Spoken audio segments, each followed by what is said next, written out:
speaking of health nga, Dayan, alam naman natin na since sumuko ang pork barrel scam queen na si Janet Lim Napoles, ay nalalaman natin na nag-deteriorate health niya. At malalaman natin yan ngayong umaga kasama ni Dr. Andres Reyes from the Philippine Medical Association. Good morning, Doc. Good morning. Good morning. And of course, alam naman natin talagang very controversial pa rin itong issue na kapag may mga naakusahan ng mga ganitong opisyalis, parang bigla sila nagkakaroon ng karamdaman. Lately, yun ang nangyayari. Ganun yung mga ginagawa nila. So, Doc, itong si Janet Lim Napoles, alam naman natin, yung iba kina-question po yung kanyang kalagayan. Pero, ano pong opinion nyo tungkol sa kanyang kalagayan ngayon? Well, to begin with, yung sinasabi na nababalitaan ko na may claustrophobia, it's not a sickness, no? Hindi organic defect yun sa iba. Sa kahit anong organ ng katawan niya, specifically sa brain, ano, this is a psychological problem, no? It is a behavioral disorder and can lead to severe panic attack, no? When I say panic attack, ibig sabihin nun, maaaring magkaroon siya ng komplikasyon. Tataas ang blood pressure, mahihilo siya, magsusuka, papawisan. Kung ikaw talaga may sakit sa puso, o talagang mataas ang blood, tataas pa blood, maaaring magkaroon ka ng atake. Atake sa brain o kaya sa puso. And that is fatal, no? Possible po ba na nasistress na rin siya kasi sa lahat ng mga nangyari kakaisip? Definitely. Definitely because malaki yung kaso hinaharap niya, no?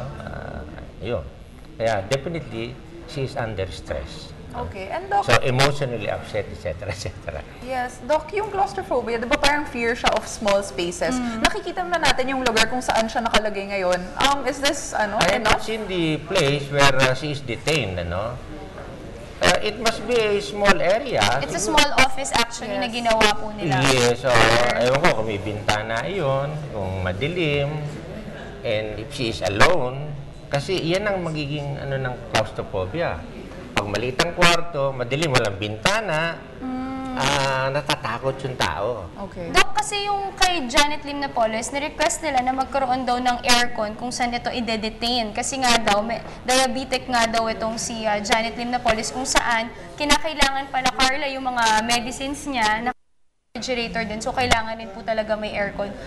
Yung ibang mga nagko-question sa kanya, kailangan daw po ba ng aircon ang isang taong may diabetes? Hindi kailangan. Walang yung aircon, whether with aircon or wala. Walang yun. Walang kaso. Okay lang na wala. Okay na wala. Kaya lang, siyempre, alam mo, kung ang isang tao sanay sa karangyaan, mayaman, tapos hindi mo bibigyan ng aircon, no? Tapos ilalagay mo sa isang lugar na napakaliit, nag-iisa siya ron, walang bintana, talagang may stress yung tao. At Doc, nakwento niyo sa amin kanina na dahil na sa claustrophobia niya, nagkakaroon na siya ng anxiety attacks at sinabi niyo nga po na at risk na po siya for stroke. Tama po ba? Well, tumaas yung blood pressure niya according to news that I have heard, no? Tumaas yung blood pressure niya from 200 up to over 130. And this is stroke level yan. Pagka ganun ang blood pressure mo, the tendency for you to go into stroke is napakalaki. No? So, Doc, na-advise nyo na siguro i-hospital arrest na itong si Janet Lim Napoles kung ganito na po ang kanyang kondisyon? Well, depende nga sa kanyang lugar na kilalalagyan ngayon, no? Kung yung kanyang lugar will provoke at lalala yung kanyang stress, yung kanyang claustrophobic condition, siguro na dapat sa isang ospital siya, no? Kasi pagka nag-iisa ka sa isang kwarto, miski wala kang sakit na claustrophobia, talagang malulungkot ka. Malulungkot ka. Mapapaisip ka rin, lalo na kung ganyang kabigat yung kanyang problema na dinadala. Especially may problema siyang dinadala. Tapos nandun pa siya. Nako, talagang very hard yung kanyang situation. Gusto ko lang malaman din, Carla, yung mga nasa piitan usually, ano po ba yung mga medical condition nila? Or ano po ba yung usual na sakit na kanilang nakukuha? Yung mga taong nasa piitan or nandun sa bilangguan, yung usual po na kanilang nakukuha? Yung kalungkutan nila. No? Kalungkutan nila. Ngayon, if you are talking about yung mga sa ibang crimes, minsan nakakasakit sila dahil confined sila, marami sila sa isang lugar, nagkakaroon ng diseases, nagkakasakit sila minsan nagkaka-TB pa pag matagal ka na-detain. Kasi crowded yung lugar, ang dami-dami ninyo, nahiga kayo sa semento, ganon. Pero Doc, of course, gusto natin i-avoid na ma-hospital arrest siya dahil nga usually in the previous cases, ito na yung simula na hindi na matutuloy yung kanilang kaso or dahil nga magpapacheck na sa Amerika, yung maraming nangyayaring ganito. Ano ba yung dapat gawin para kay Janet Lim Napoles na parang ano yung magagawa dun kung saan siya ngayon para ma-avoid nga yung paglala ng kanyang mga sakit? Ayan, tama yan. Siguro, dapat iwasan natin yung kanyang stress, yung anxiety behavior, yung attacks niya. Meron namang ron siguro,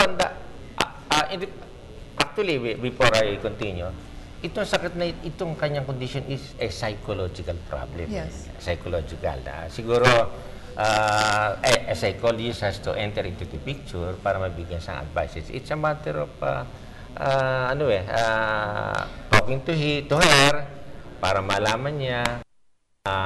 Tapos yung para maiwasan niya yung claustrophobic condition niya, siguro dapat, especially if he is concerned, confined to sa maliit na lugar, dapat hindi matagalan muna ron. Unti-unti. For example, siguro sa unang araw o first week, mga 2 hours muna siya ron, tapos palalabasin naman siya para makita niya yung surroundings. Para at least in time, masanay siya siya. Yeah, you're right. Masanay Kasi syempre, siya. bago pa lang din siya doon at saka may malaki ring problemang pinagdadaanan. And then ultimately, pag nasanay na siya na maging alone sa isang kwarto, siguro ultimately masasanay na rin siya. Kasi syempre, alam mo naman natin, according to the news, ang dami niyang bahay, magaganda bahay niya. Tapos bigla siyang mapupunta sa isang lugar na.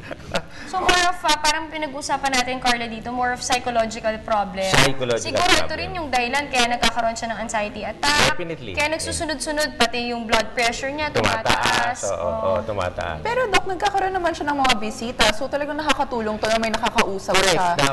Dapat lalabas muna siya, tapos ma-entertain niya yung mga bisita.